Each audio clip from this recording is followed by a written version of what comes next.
people like me. You need people like me so you can point your f***ing fingers and say, that's the bad guy. The undisputed super featherweight champion of the world, Alicia, the Baumgardner. That's the bad guy. That's the bad guy. That's the bad guy. That's the bad guy.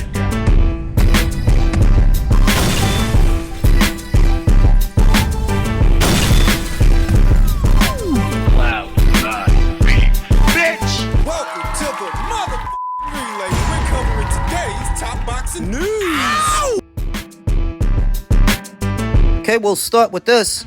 Another look at the ongoing feud between Alicia Baumgardner and what could be her opponent in the not-so-distant future, Caroline Dubois, who says, listen, I'm better in every single department. I'm a better athlete, stronger, bigger, better boxing skills, better intentions all around. When I say get on the winning side, I mean it.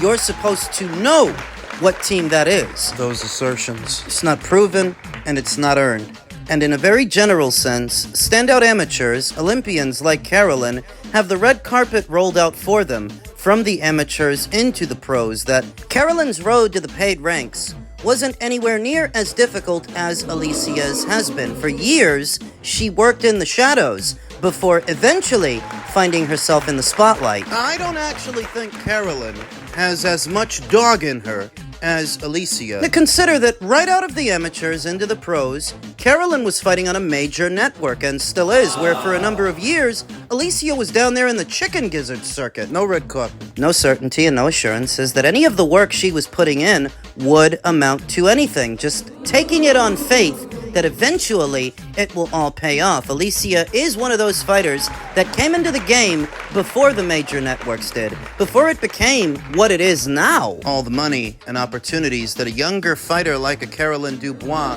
now benefits from, it's a world that was shaped by those who came before her, and it's for that reason I don't think she has as much dog in her as Alicia Baumgardner. Parallel that you can sometimes draw from famous boxers and their sons, and how even though they may share the same bloodline, they're not always cut from the same cloth, because Junior didn't have to endure everything that a senior would have had to endure.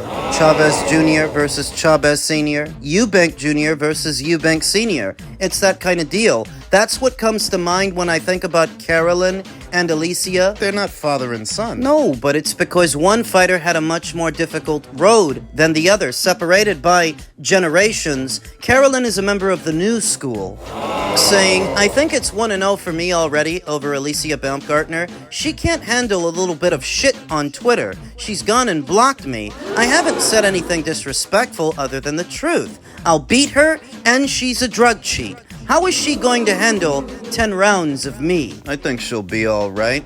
I mean, at the end of 10 rounds, Bomi Ray Shin was still standing, and she's nowhere near as good as Alicia. So, if she can go 10 rounds with you, somebody like Alicia might be able to do a bit better. Can't necessarily hold it against Caroline that she's backing herself in that fight, but it's a bit difficult to digest when all you've really done at your own weight is pursue the low-hanging fruit. First it was Rhiannon Dixon, then it was Terry Harper. You don't have that same energy for Beatrice. Maybe it's because she's an Olympian, like you. But we're supposed to believe that you're better than Alicia while avoiding someone who's less experienced than Alicia. She strategically mentions Alicia's doping fiasco that has been all but put to bed, and the finer details of it are lost on the lynch mob that still seeks to persecute her for it, when she was never actually suspended and never actually faced any penalties. Caroline brings it up to tear it down. So ever since Alicia's feud with Clarissa Shields started, you start seeing Caroline Dubois becoming more vocal, becoming more boisterous, more ballsy, trying to mirror what she sees from Clarissa, knowing that Clarissa and Alicia, in spite of being rivals, are separated by a lot of weight. So in all likelihood, they won't fight. But Caroline and Alicia, they might. To get it she will have to cross the street because Alicia is the A-side, and I've said that before. She's got all the means, all the money. She is the established name. In previous instances, Carolyn would never cross the street to say matchroom for Beatrice. But if she wants Alicia, better pack your bags and get your passport out because you're going to have to cross the street, Missy. Now, as it pertains to another fighter that's gonna have to travel, Brian Norman Jr. set to defend against Jin Sazaki in Tokyo on June 19th. A rumored fight that we heard about for some weeks now. Apparently the rumors were true. Brian Norman Jr. will travel to Tokyo to take on Japan's own Jin Sazaki and defend his WBO welterweight title on June 19th. Promoter Top Rank announced on Thursday. Norman, 27-0 with 21 KOs of Atlanta,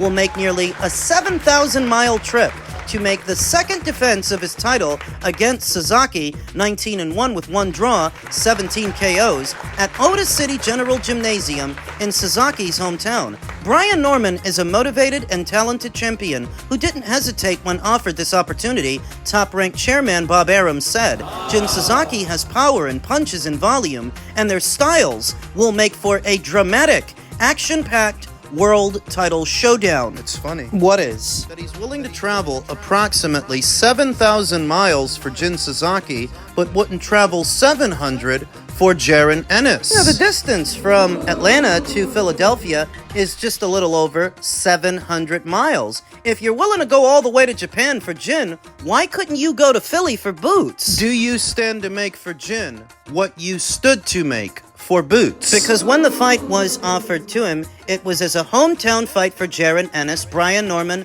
would have been the away fighter, and there was some aversion to that. But here in this situation, you're still the away fighter. Further out. Further away from home. Norman Jr., 24, isn't new to fighting abroad. After making his pro debut in the United States in 2018, he took his next 12 fights in Mexico, 9 of them before he had turned 18 years old. Norman knocked out then undefeated Giovanni Santillan in the latter's hometown of San Diego last May to earn an interim belt, elevated to full champion status upon Terence Crawford's move out of the division.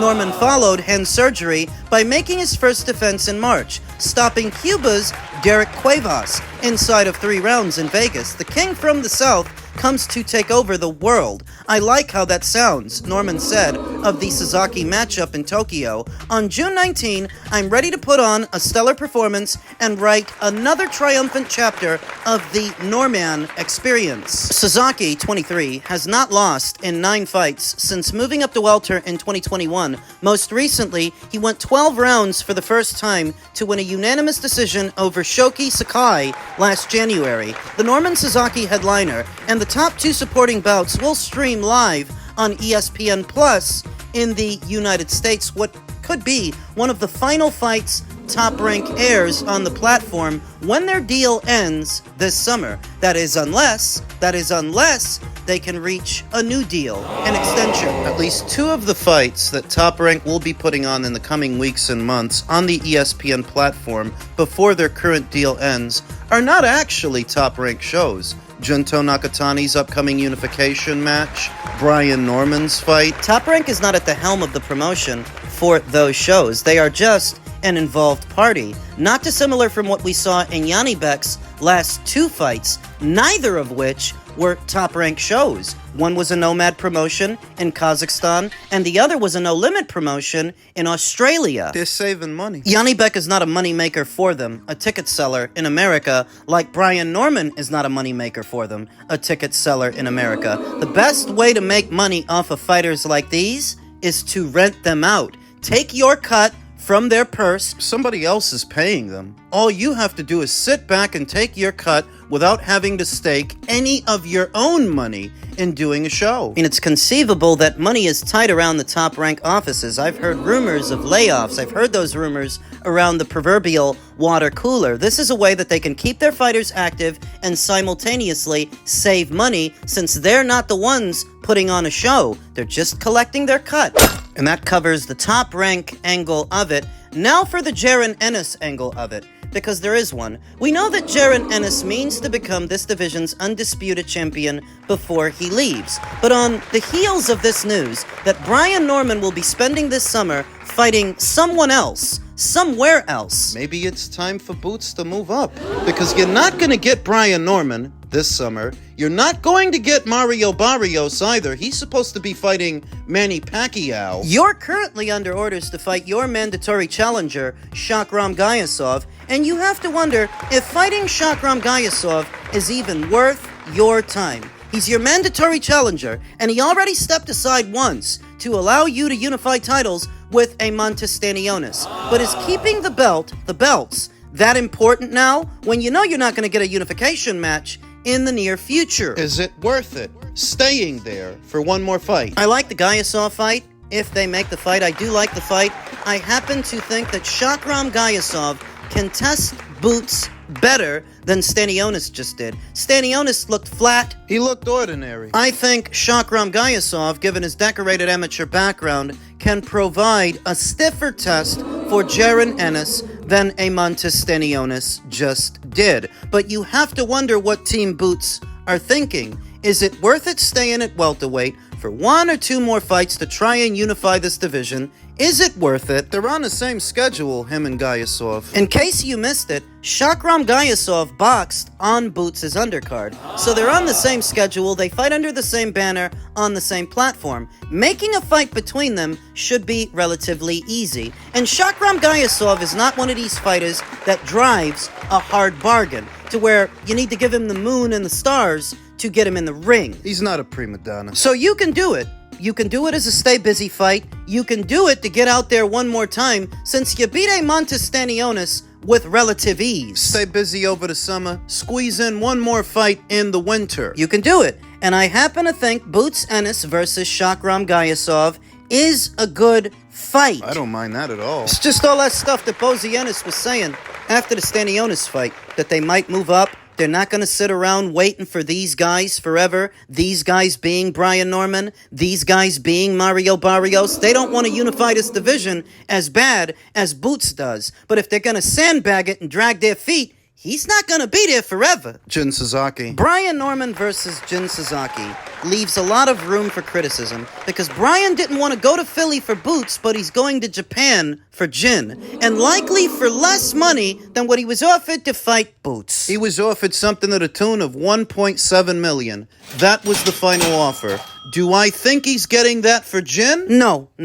I think what he stands to make for Jin might be in the neighborhood of $1 million, at or around $1 million, something like that. But not 1.7, not close to 2. Not what he was offered to fight Boots. So then you ask yourself, why is he doing it? Why is he going? This is a lot further away than a Boots fight would have been, and you're still the away fighter. Why go through with it? Because maybe in their head, Jin Sazaki is more beatable than Boots Ennis. Maybe in their head, the money isn't exactly the same, but it's comparable for what is a more beatable opponent. I'm not telling you that Jin Sazaki is a walk in the park or a pushover. I'm telling you that might be what the Normans are thinking, that this guy's more beatable than Boots. Boots is not going to underestimate Brian Norman. Him and Brian Norman sparred multiple times. It was never competitive. It was never close. It was never any of it. We're getting it from someone that was there.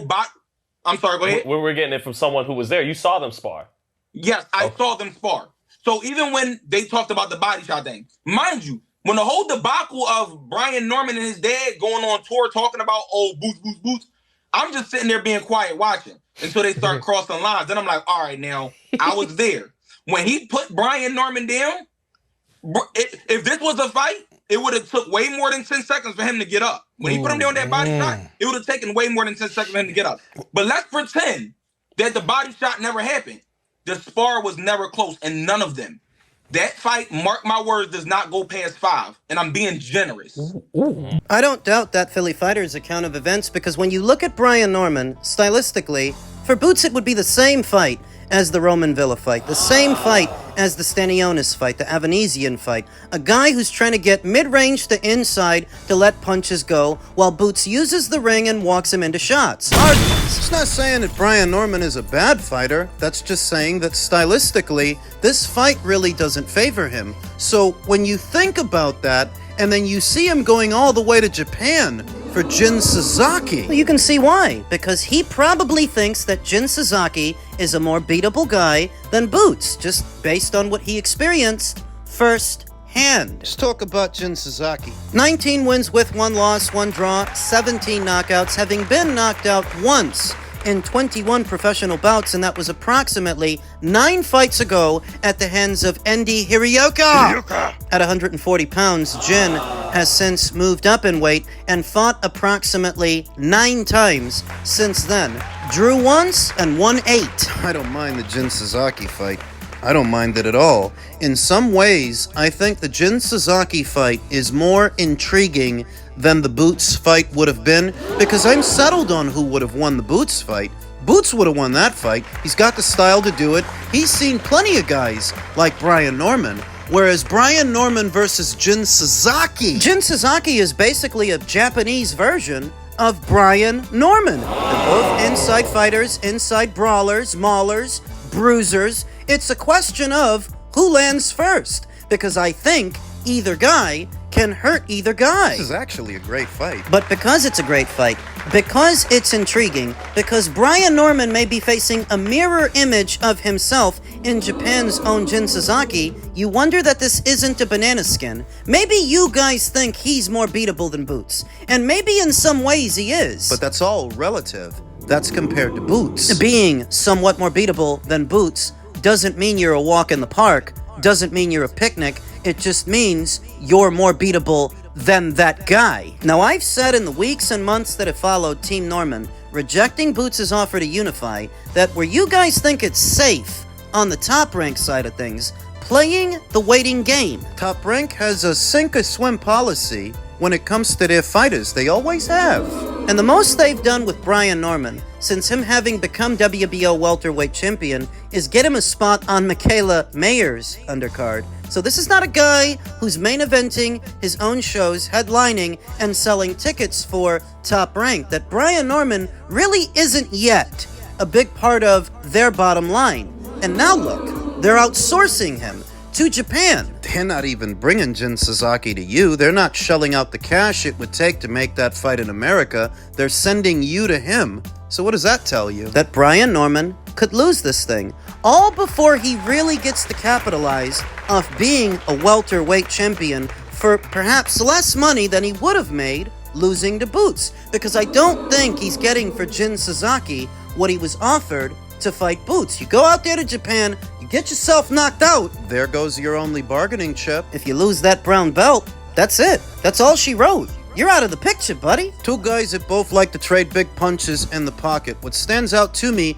is that Jin Sazaki actually has shorter arms than Brian Norman, what may seem like a hindrance at first glance. Within close quarters, it's the guy with the shorter arms that can put together punches faster, because he has shorter arms. Now, in terms of height, they're about even. You saw them. They're eye level to each other, but in the exchange, anything can happen. Brian can land on Jin, Jin can land on Brian. They're really rolling the dice here. This can backfire. But is it a good fight? Oh, yes, yes. It's a very good fight.